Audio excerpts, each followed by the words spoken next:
인천의 강남 송도 집주인이 패닉일입니다. 집값이 정말 반값이 됐답니다. 송도의 신축 단지가 4개월 만에 12억 4천이 든게 6억 5천이 됐다는 거죠. 매물도 최근에는 올 초에 3천건에서 지금 4,700건으로 늘었다는데요. 이게 뭘 의미하는지를 좀 볼까 합니다. 인천의 송도 아파트 사진인데요. 어떻게 된 걸까요? 이게 갑자기 진짜 가격이 저렇게 많이 떨어진 걸까요? 아니면 원래 가격이 저 가격인데 그동안의 호가를 되게 높은 것처럼 조작을 해서 저런 걸까요? 좀 두고 봐야 될 것 같습니다. 인천 연수구 송도동의 더샵 마리나베이 84 면적 3평대가 6억 5천에 팔렸답니다. 동일 면적이 지난 4월달에 11억 4천이었다라는 걸 따져보면 4개월 만에 5억이 떨어진 거죠. 근데 저게 시간이 지나면 나중에 6억 5천이 5억 되고 4억 되고 3억이 될지 누가 아냐라는 거죠. 누가. 이게 한때는 집값이 천정부지 올라가지고 영원히 끝을 모르고 올라갈 것 같았지만 실제로 그런 일은 잘 없더라는 거죠. 우리가 바라는 대로 정말로 가격이 천정부지 올라가는 것만 있는 건 아니더라는 겁니다. 송도의 힐스테이트 레이크 송도는 3평대가 8억 5천이라는데요. 작년 11월 달에 11억 3천만원 대비하면 한 3억 떨어진 거래요. 인천 송도 SK표도 9월 달에 11억이었는데 지금은 7억 5천이라는 거죠. 청약 분위기도 점점 안 좋답니다. 청약 중에서 7, 8월 달에 인천에서 분양한 7개 단지 중에 4곳에서 1순위 미달이 나왔답니다. 물량이 계속 쌓이는 거죠. 이게 인천 지역의 뉴스로 그냥 끝날까요? 아니면 다른 지역으로 점점 확산이 될까요? 댓글에 이렇게 되어 있습니다. 아직 탈출 안 했냐? 3억 초반도 비싸다. 전국이 다 떨어지고 있는데 24% 올랐던 집값이 3% 떨어졌는데 반값이라고 호들갑 떨기는. 분양가 5억이 3년 만에 16억으로 폭등. 반값으로 폭락. 그래도 8억이다. 더 떨어질 수 있다. 이렇게 얘기하는 거죠. 송도, 남양주, 다산, 파주 운정은 아직도 덜 떨어졌다. 35평이 5, 6억까지 떨어질 것이다. 내년엔 더 떨어질 수도 있다. 이러는 거죠. 내년에. 점점 더 이렇게 될 거다라고 봐야 되는 거죠. 집값이 계속 떨어지는 거죠. 내년에는 얼마나 더 떨어질까요? 11억 했던 게 6억 됐다. 내년 되면 한 5억 되겠죠. 내후년 되면요 4억대 내려갈 수 있고요. 그 다음 연도가 되면 3억이 될 수 있다. 지금 떨어진 가격에서 절반이 또 떨어질 수 있음을 명심해야 될 것 같습니다. 우리가 집 사가지고 10억이 됐어요, 20억이 됐어요, 30억이 됐어요. 그렇게 얘기할 때 20억, 30억 얘기하니까 매우 그 숫자가 우스워 보이잖아요. 만만해 보이잖아요. 근데 그렇지 않다라는 거죠. 집은 보통 사람들이 평생에 손에 꼽을 정도로 몇 번 거래하지 못하는 아주 큰 자산입니다. 그 자산을 지금 현재 2030들이 연끌해가지고 대거 뛰어들었죠. 돈 번다고.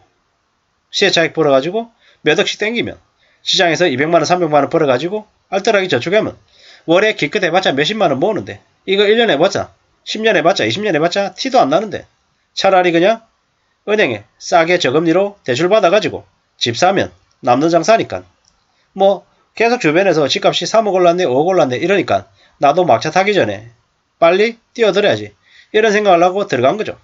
근데 보수적으로 착실하게 산 사람들이 정답이었음이 이제 서서히 드러날 거다라는 거죠. 이제 답이 없는 거죠.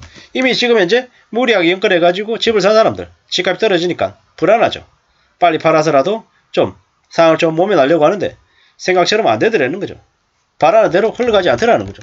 이제 꽤나 이 혹독하고 어렵고 무서운 일들을 당연하게 이제 받아들여야 될 겁니다. 이자도 미친듯이 오르는데요. 주담대 금리가 7% 된다는데요. 주담대 7% 되면 5억 빌리면 어떻게 됩니까? 30년 원리금으로 333만원 내면서 30년 동안 버텨야 되는 거죠. 에이 그거 나중에 집값 다시 또 올라가면 팔아가지고 차익 남기고 괜찮아. 그렇게 해도 돼. 이렇게 얘기하는 사람들은 어떤 사람들입니까? 사기꾼들, 가짜들, 쓰레기들의 얘기인 거죠. 왜냐? 그렇게 쉽게 흘러가지 않는다라는 거죠. 물론 그런 날이 오긴 할 겁니다. 근데 그걸 기다리고 견디고 버틸 수 있는 사람들이 나중에 맞이할 수 있는 모습인 거지. 그냥 욕심부리고 탐욕 부리는 이들이 쉽게 만날 수 있는 장면이 아니라는 거죠. 그동안은 무리하게 빚을 내가지고 투기한 사람들이 되게 현명하고 똑똑한 사람인 것처럼 주변의 인정을 받았죠. 집은 2채 가지고 있고요. 각 집마다 한 1억씩 올랐어요. 그리고 저기 뭡니까? 주식 해가지고 한 2억 벌었고요. 되게 멋있죠? 뭐 그러니까 밥 내가 살게. 이러면 더 괜찮은데. 뭐 이제는 상황이 그렇게 안 되어가는 거죠.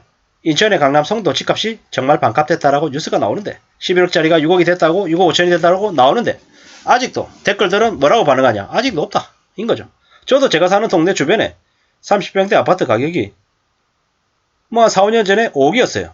비싸다라고 생각했는데 그게 뭐 쭉 오르더니 7억 5천, 8억 5천 뭐 거기까지 봤던 것 같아요. 그리고 잊어버렸죠. 나중에 봤더니 20억, 21억, 22억 이래요. 뭐 그러다가 한 몇 달 전에는 20억 이러더니 19억 5천 그러더니 지금은 15억이라고 적혀 있더라고요. 근데 그 15억에 누가 들어가냐? 사냐? 안 사죠. 안 삽니다. 저는 이곳에 계속 살고 있는 사람이잖아요. 지금도 예전에 비해서 가격이 2배에서 2.5배에서 3배가 오른 걸 알고 있는데 어떻게 삽니까? 못 사죠. 안 사기도 하고 못 사기도 하고요. 지금 대출금리 5% 6%인데 어떻게 그거 부담해가지고 삽니까? 못 삽니다. 직장생활 21년째 하고 있는 저도 못 사는데 2030들이 미친듯이 연끌해가지고 샀다. 이게 문제인 거죠. 어떻게 될까요? 앞으로. 그들이 아마 죽을 때까지 빚노예로 빚쟁이 이제 은행에 빚 이자 상납하는 그런 하층민으로 이제 살게 되는 거죠. 겉으로 볼 때는 좋은 아파트에 멋있게 살아요. 정장 입고 딱 출근하고 차 운전도 쫙 하고 되게 좋아 보이죠. 근데 현실은요. 그런 사람들의 삶이 어떻게 될까요? 출근해가지고 혼자 밥 먹는 거예요. 혼자 되게 왜 점심값 아끼려고. 그리고 퇴근하고 나면 그냥 집에 가서 쉴 수 있습니까? 못합니다. 또 이제 투잡 뒤로 가야죠. 배달일 하든 대리운전 하든 뭘 하든 간에 일도 해야 됩니다. 그래야 은행의 빚 이자 갚고 생활비 겨우 마련하는 거죠. 매우 무서운 얘기죠.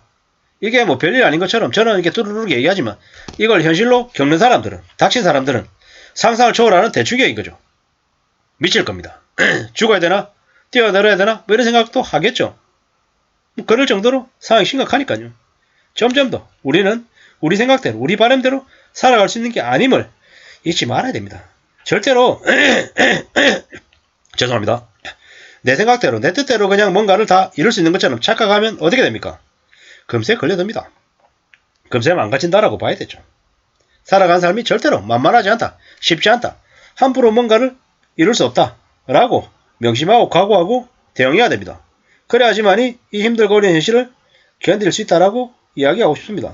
꽤 지금 어렵습니다. 상황이 많이 안 좋습니다. 근데 앞으로 시간이 지나면 지날수록 점점 더 안 좋아질 것이다. 더 암울해질 것이다. 라는 걸 잊지 말아야 될 것 같습니다.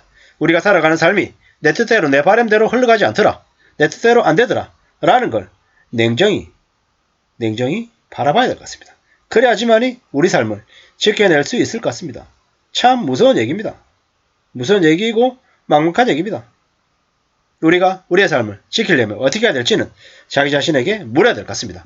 누군가에게 유튜브다 전문가다라고 하는 이에게 물어서도 답이 안 나온다라는 거죠. 그 삶의 대처 방안은 누가 가지고 있다? 내 자신이 가지고 있다. 내가 어떻게 살아야 될지 나의 상황을 가장 잘 알고 있다. 라고 알고 계시면 좋을 것 같습니다. 마치겠습니다.